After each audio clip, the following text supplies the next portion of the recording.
Hello, friends, and welcome. Today, we're embarking on a journey to find the very best and the absolute worst steakhouse chains in America. We're talking about those places you go for a special occasion, a business dinner, or just when you crave a perfectly cooked steak you don't have to make yourself. But as we all know, not all steaks are created equal. Some experiences leave you feeling satisfied and pampered, while others, well, they just leave you feeling ripped off. So to kick off our list of places that might just break your heart and your wallet, we're starting with a name that is absolutely everywhere. A place many of us have been to at least once. That's right. We're heading to the land down under by way of your local strip mall, Outback Steakhouse. Now, when the folks over at the food site MASH ask their readers a simple question, which steakhouse chain has the worst steak? Outback ran away with the most votes.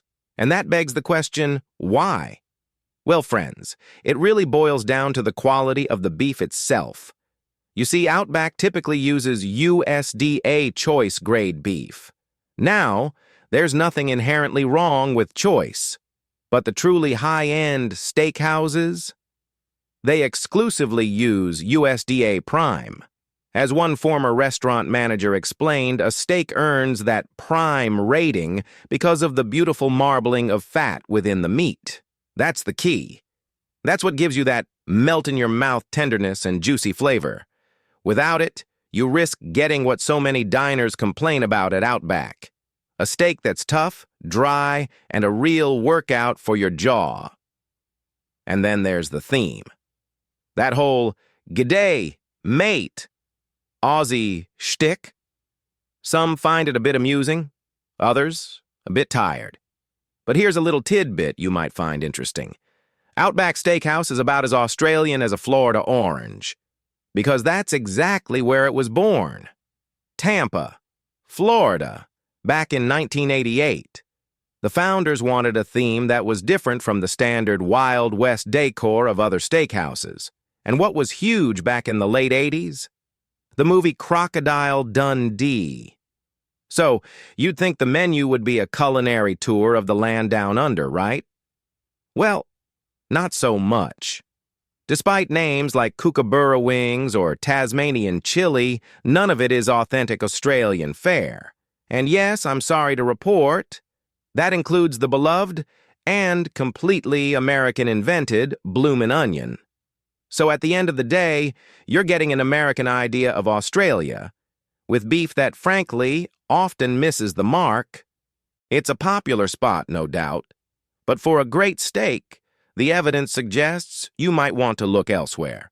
Now, moving on.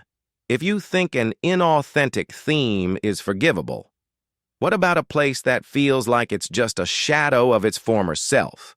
That brings us to our number 6 spot. Now, how many of you remember piling into the family station wagon for a big night out at Sizzler? Ah, Sizzler. For so many of us, this place is a real blast from the past. It's been around since the 1950s. Founded with the noble goal of providing a budget-friendly steak dinner the whole family could enjoy. The concept was simple and comforting. You'd place your order at the counter, grab a booth, and before you knew it, a server would appear with your food, and, of course, that legendary buttery, cheesy Sizzler toast. And let's not forget the main event for many of us, the all-you-can-eat salad bar, where you could build a mountain of greens, toppings, and maybe a little Jell-O on the side. So, what's the problem? Why is this nostalgic favorite on a worst of list? Well, to be perfectly fair, the food at Sizzler isn't what you'd call terrible. It's just completely and utterly unmemorable. It's standard fare. But the real issue here, the reason it makes our list, is that the Sizzler of today is living in the shadow of the Sizzler of our memories. If you're going for a trip down memory lane, you need to be warned. That memory is likely far better than the modern-day reality. countless diners have pointed out that the quality simply doesn't compare to the good old days. As one disappointed former fan on Yelp put it so perfectly, back in the 90s, Sizzler was a great steak restaurant with a fantastic salad bar. But now, you get a small portion of steak, and as for the salad bar, well, in their words, never mind, save your money. And that's the heart of it. It's a case of fond memories colliding with a deeply underwhelming present. For many, the value just isn't there anymore. But while Sizzler might leave you feeling a bit disappointed and nostalgic for what's been lost, our next entry has a reputation for something far worse. We're moving from not as good as it used to be to just plain bad. All right, for our number 5 spot, I have to ask, who here remembers the Cartwrights? Riding out from the Ponderosa Ranch on their hit TV show Bonanza. Capitalizing on that iconic name, the Ponderosa and Bonanza Steakhouses were once an unstoppable force in American dining. If you were around in the 90s, you'll remember they were everywhere. At its peak, this chain was an absolute giant, with over 700 restaurants across the globe. So what on earth happened? How does a titan of the industry dwindle down to just a handful of locations in the U.S.? Well, many believe the brand simply got stuck in time. It never moved on from the all-you-can-eat buffet model that feels incredibly dated today. Diners frequently comment on the shabby, worn-out interiors and poor service. It seems like the restaurants themselves are just tired. But the real tragedy here, the heart of the decline, is the food. The reports from the front lines are, frankly, grim. One reviewer on TripAdvisor described the food quality as, and I quote, shocking. They said the mac and cheese was literally pasta and yellow water. The steak tips were undercooked and fatty, and the shrimp was cooked into oblivion. But perhaps the most heartbreaking account comes from writer Josh Wusso at The Takeout. After enjoying a very good steak the night before, he decided to try the sirloin tips at Ponderosa. His assessment? This was a mistake. He went on to say, "Shame on me for going against my instincts, but shame on Ponderosa for sullying its own good name." He described cold, limp fries and lackluster vegetables. He concluded with this devastatingly accurate thought. You don't come to Ponderosa to eat well. You come to eat a lot, and to straddle the border of too much. It's a cautionary tale of a once great empire that simply failed to keep up, leaving behind a legacy of buffet-line disappointment. And speaking of all-you-can-eat concepts that have seen much, much better days, our next entry follows a depressingly similar path. Let's talk about Sirloin Stockade. This is another player in the steak and buffet game, with a small handful of locations scattered across the South and Midwest. And like the others, it promises a feast for a low price. But according to diners who have actually been there, the experience is anything but a feast.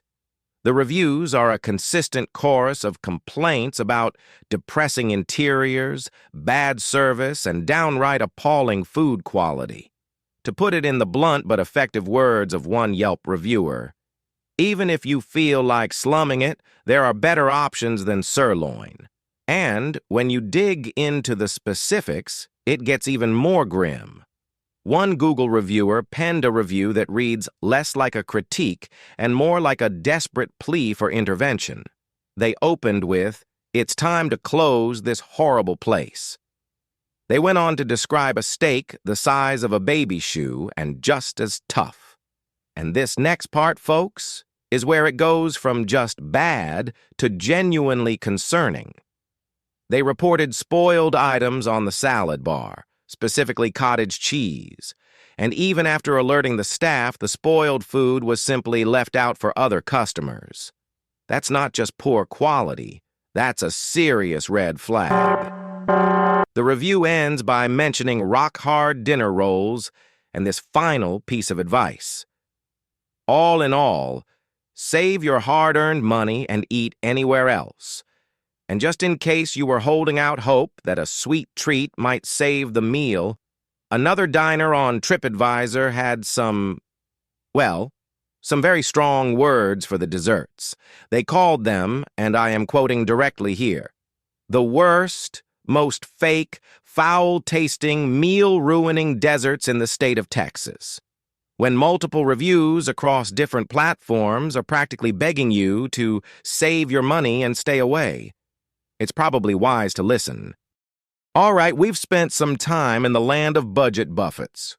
But what happens when a restaurant looks high-end, charges high-end prices, but manages to alienate its customers in a completely different way? Our next entry isn't about bad food, it's about bad rules.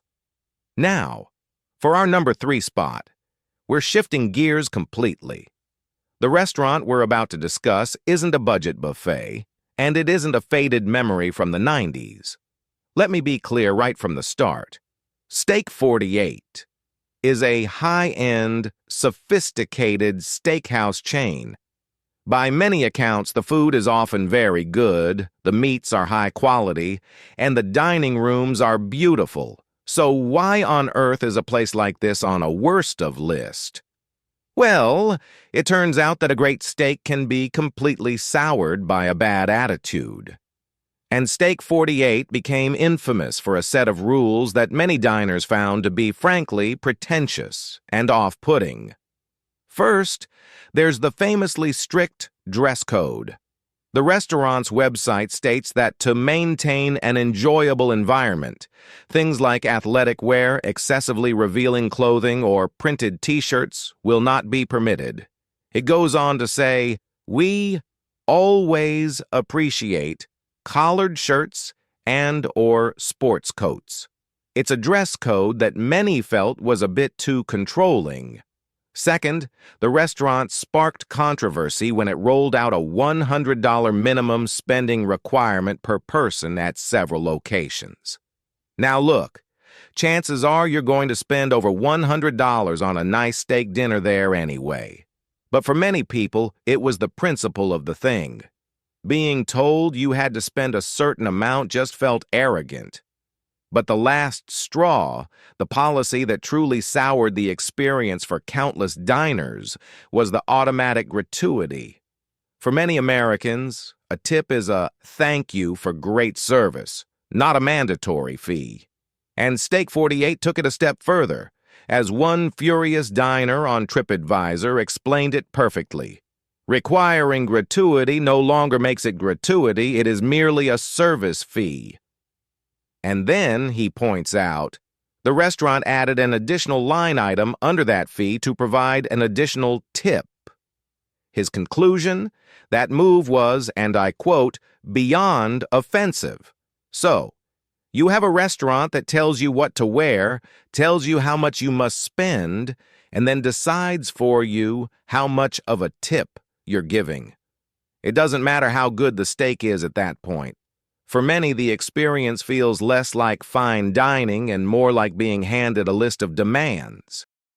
It's a shame when a place with so much potential shoots itself in the foot. But sometimes the problem isn't a bad attitude. It's just, well, let's just say our next entry is known more for its free bread rolls than its steak. Ah, yes. We're talking about Texas Roadhouse. With over 600 locations across the country, this place is a titan of casual dining. The glowing neon sign is a familiar beacon, promising a Texas-sized feast at a price that won't break the bank.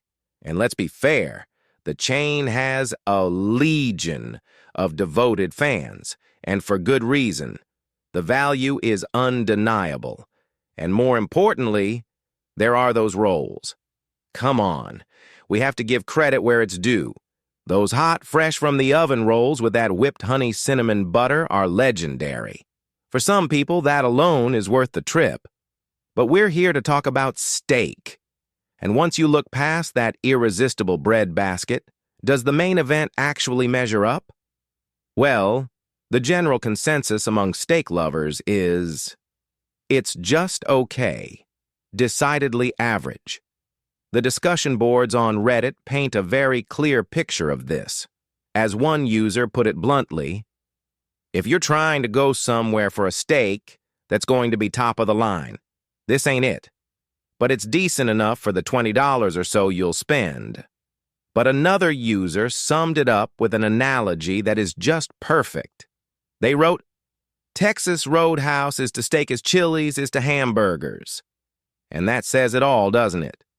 The writer continues, it's fine, generally speaking, but there is nothing that will really thrill anyone. It's cooked by recipe to please 80% of people, which means it's generally boring. And that really is the final word on Texas Roadhouse. It's a fantastic place for a loud, fun, affordable family meal with some of the best bread rolls in the business. But as a premier steakhouse, it's simply not playing in that league. If you're still watching and getting some value out of this, let me know by dropping a 3 in the comments below so I know you're still with me. And hey, if you haven't subscribed yet, I'd love it if you'd hit that subscribe button and turn on the notification bell so you never miss a video. Your support allows us to keep creating quality content to inform and inspire you. All right, now let's get back to it. So, we've seen restaurants that have lost their way, places with offensive rules, and chains that are just plain average. That brings us to our number 1 spot, the restaurant that, for our list, truly hits the bottom of the barrel when it comes to quality. And that brings us to the number 1 spot on our list of the worst steakhouse chains in America. And in many ways, this one might be the most frustrating of all. We're talking about Claim Jumper Steakhouse and Bar.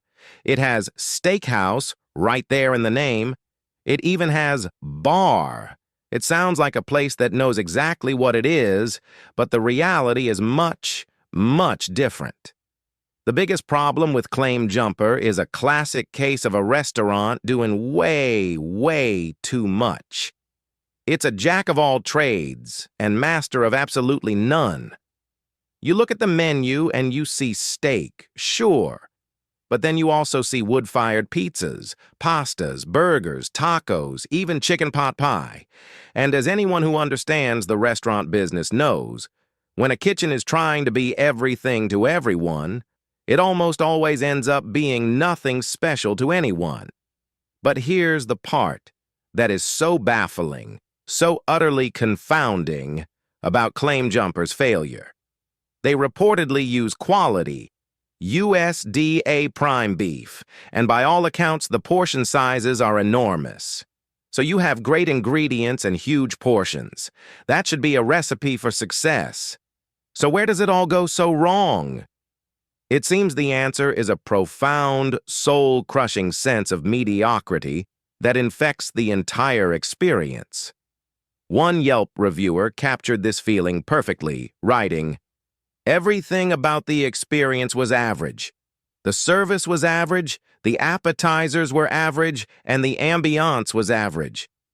They concluded with this damning verdict: absolutely zero reasons for me to go back. For the money, you'll get a much better steak at another steakhouse. And that, friends, is why Claim Jumper lands at the very top of our worst list. It's not just about being bad, it's about the monumental waste of potential. It's about having the right ingredients, but the wrong focus. It's about promising a steakhouse experience, but delivering an utterly forgettable, unforgivably average meal. In the world of dining out, there are few sins greater than being average. All right, that was a rough ride through the land of disappointment, and I thank you for sticking with me. But I promise you, it is not all doom and gloom in the world of steak. Now it's time to cleanse the palate. Let's put those bad memories behind us and turn our attention to the titans of the industry. The places that get it right, time and time again. The steakhouses that are truly worthy of your celebration, your business, and your hard-earned money. Stay right there, because when we come back, we're counting down the 7 best steakhouse chains in America. Kicking off our list of the 7 best steakhouse chains in America at number 7, we're starting with a true institution. A name that is synonymous with New York City steakhouse culture. We are talking about the one, the only, Smith & Winski. If you are looking for a truly upscale, old-school steak dinner, this is your place. Born in the heart of Midtown Manhattan back in 1977, it didn't take long for Smith & Winski to earn its sterling reputation as one of the city's absolute best. And that tradition of excellence has continued as they've expanded across the U.S. and even internationally. So, what makes it so special? It's a total commitment to quality. At any location, you can expect polished, professional service, an extensive wine list perfect for pairing, and of course the star of the show, the steak. And here's a detail that separates the great from the legendary. Smith & Winski sources top-quality beef from its own dedicated cattle ranch in Caldwell, Idaho. They control the process from the pasture to the plate. The attention to detail is simply spot on, from the beautifully plated dishes right down to the custom-made steak knives they provide. And diners consistently back this up. The praise is unwavering. One Yelp reviewer called it a solid choice, praising the old-school feel, very efficient service, and consistently good food, noting that the steaks are always cooked perfectly as requested. But perhaps another reviewer on TripAdvisor put it most simply and powerfully. They wrote, "This was the best steak I have ever eaten. Go with the intention of having the best meal." And that's what Smith & Winski delivers. A classic, confident, and utterly superb steakhouse experience. It's a taste of New York history, done right every single time. It's hard to beat a true classic. But our next entry, another legendary spot, also born in the Big Apple, has its own unique story and a commitment to quality that is just as impressive. Coming in at number 6, we have a steakhouse that has been perfecting its craft for nearly a century. We're talking about the Palm. Whether you're celebrating a milestone anniversary or closing a major business deal, the Palm is a place that understands the gravity of the occasion and pulls out all the stops. The first location opened its doors in New York City way back in 1926, and its incredible ongoing success is a testament to its unwavering quality, now spanning dozens of restaurants in 3 countries. From day one, the steak has been the undeniable star of the show. No matter which location you visit, you can expect top-tier USDA prime, corn-fed beef that's been aged for at least 35 days.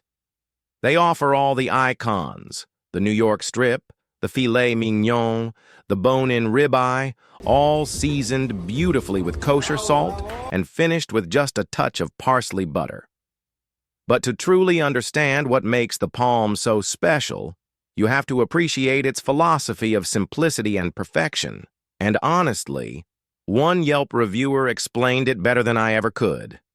They wrote, "What really made me fall in love with the Palm is that every single dish was simply but perfectly prepared, and nothing was greasy or too rich." They continue, and this is the most important part. "If I want a good steak, I just need quality meat. Not a pound of butter melted over the top or creamy sauces to drown the dish. And that right there is the soul of the Palm. It's a masterclass in confidence. They source the best beef, and they have the skill and the respect to let that quality shine through without hiding it behind anything else. It's proof that the classic American steakhouse formula, when perfected, is simply timeless." But what happens when you take that same commitment to high-quality meat and infuse it with the vibrant, fiery traditions of another culture? Our number 5 spot does exactly that, and the results are spectacular. Coming in at number 5, We are leaving the classic American steakhouse behind and taking a trip to Brazil. We're talking about the incredible sensory experience that is Fogo de Cho. This is a traditional Brazilian steakhouse, a churrascaria, that specializes in the art of churrasco, beautiful cuts of meat cooked to perfection over an open flame. And let me tell you, this isn't some corporate-created theme. Fogo de Cho has a level of authenticity that most chains can only dream of. It was founded by two brothers who grew up on a family ranch in southern Brazil, where they learned the generations-old cooking traditions of the gauchos. The main event here is the full churrasco experience, and it's something you have to see to believe. Gaucho chefs roam the dining room carrying massive skewers of sizzling meat, carving slice after slice right onto your plate until you say, "When?" It is dinner and a show all in one. To complement the feast, there's the market table, a term that doesn't do it justice. It's a massive, beautiful spread of gourmet salads, exotic cheeses, cured meats, and more. The reviews for Fogo de Cho are less like critiques and more like love letters. To say it was amazing is an understatement, said one diner. They praised the plentiful food, the friendly staff, and the extra little touches, like grilled pineapple and cheese with honey, that made the night perfect. Their only suggestion? And folks, this is important. Another reviewer raved that the unlimited meats were cooked perfectly and presented very professionally by the gauchos, and that the House Malbec wine was an excellent pairing with the steak selections. Fogo de Cho isn't just a meal, it's an event. It's a celebration of fire, meat, and authentic gaucho culture. It's a place you go to feast. A truly unique and interactive dining experience. But for our next spot, we return to the United States for a restaurant that takes the classic steakhouse model and elevates it with modern elegance and an almost obsessive attention to detail. At number 4, we have the distinguished and consistently excellent The Capitol Grill. At the Capitol Grill, an exceptional steak dinner isn't a happy accident. It is the absolute standard. This is a high-end chain that has built its stellar reputation on 3 pillars: world-class food, impeccable service, and truly elegant interiors. Each of its U.S. locations is designed to feel special, creating a sophisticated atmosphere that's perfect for a memorable evening. Now, let's address the elephant in the room. A meal here is an investment. It's not a casual Tuesday night dinner for most of us, but as countless satisfied diners will tell you, it's an investment that pays dividends in sheer quality. As one reviewer on TripAdvisor put it so well, it is a bit on the expensive side, but for the class of the establishment and the quality of the food, this is value for money. So what is the secret? What justifies the price tag? Well, it all starts with a fanatical dedication to the steak itself.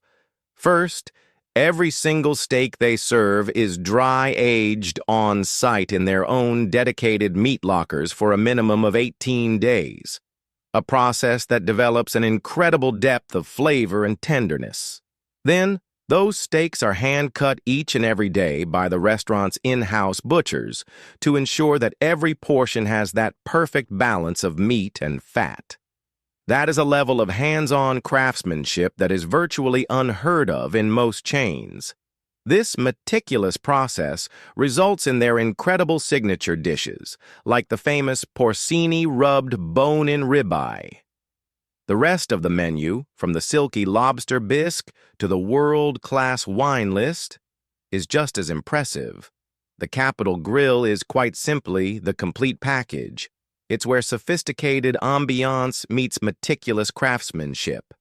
It's a powerful reminder that true value isn't always about a low price. It's about receiving an experience that is worth every single penny. If you're still watching and getting some value out of this, let me know by dropping a 9 in the comments below so I know you're still with me.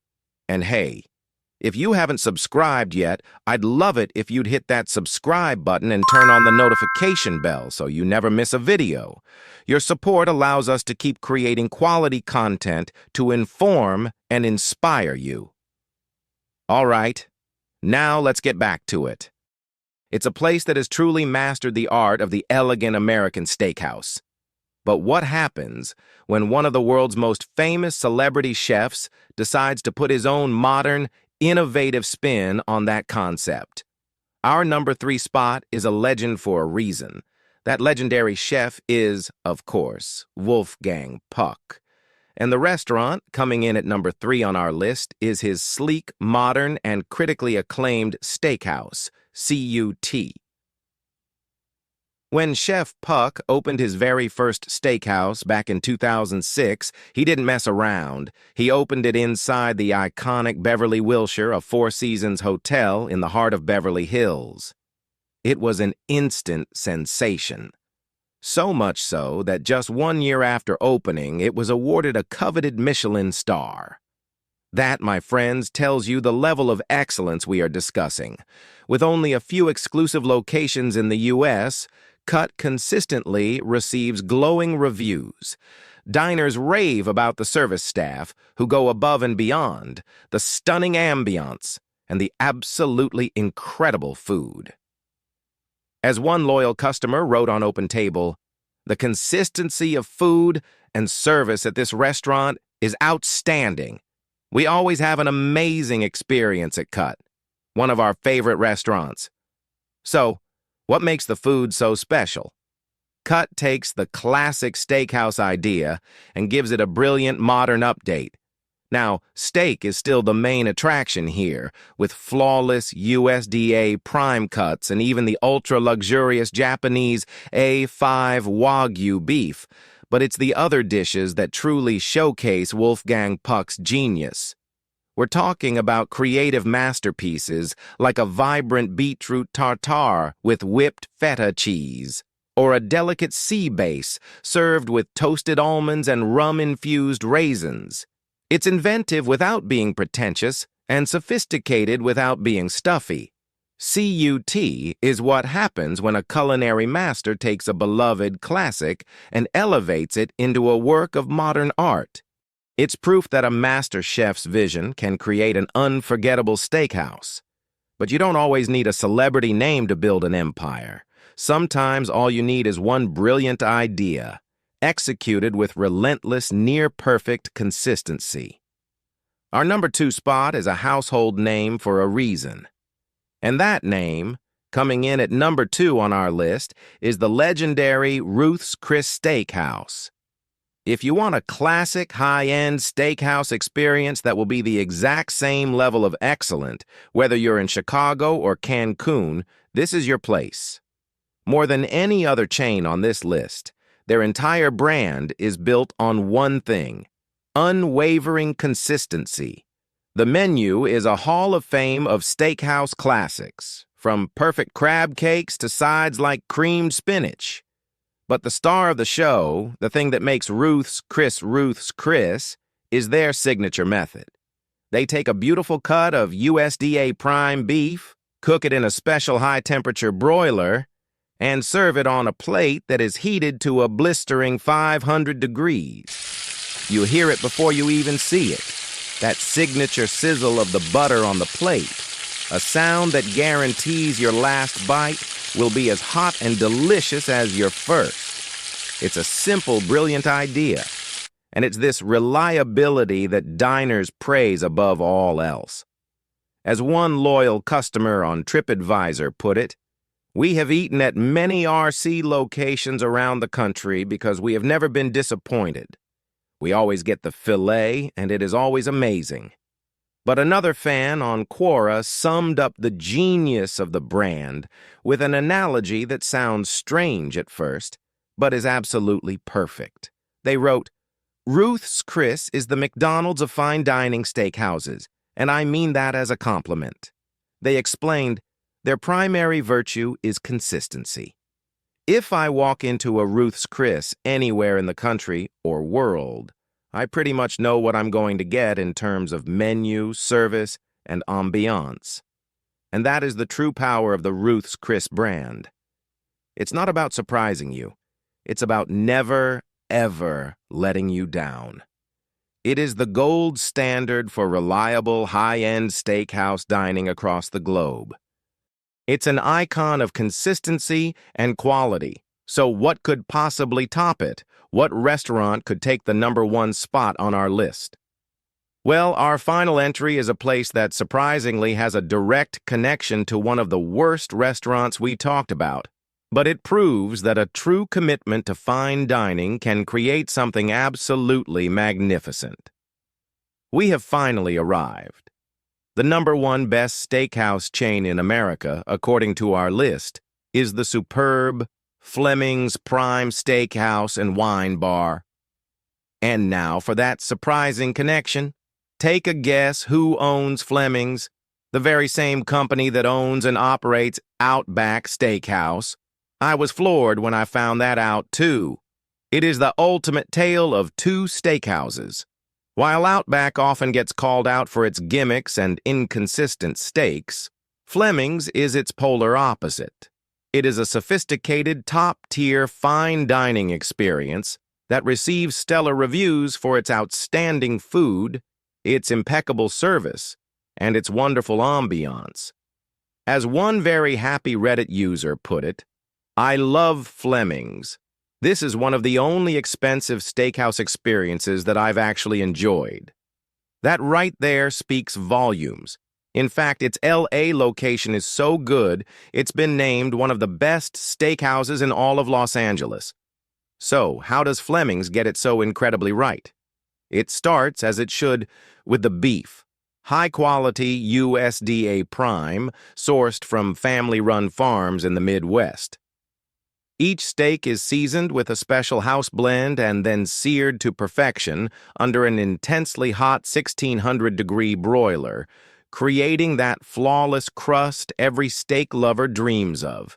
You can top it with a classic béarnaise sauce or go all out with decadent additions like truffle poached lobster. And, as the name implies, Fleming's boasts a killer wine list and expertly crafted cocktails to create the perfect meal. Fleming's proves that when a company dedicates itself to the core principles of fine dining, sourcing the best ingredients, perfecting the cooking process, and providing world-class service, it can create something truly special.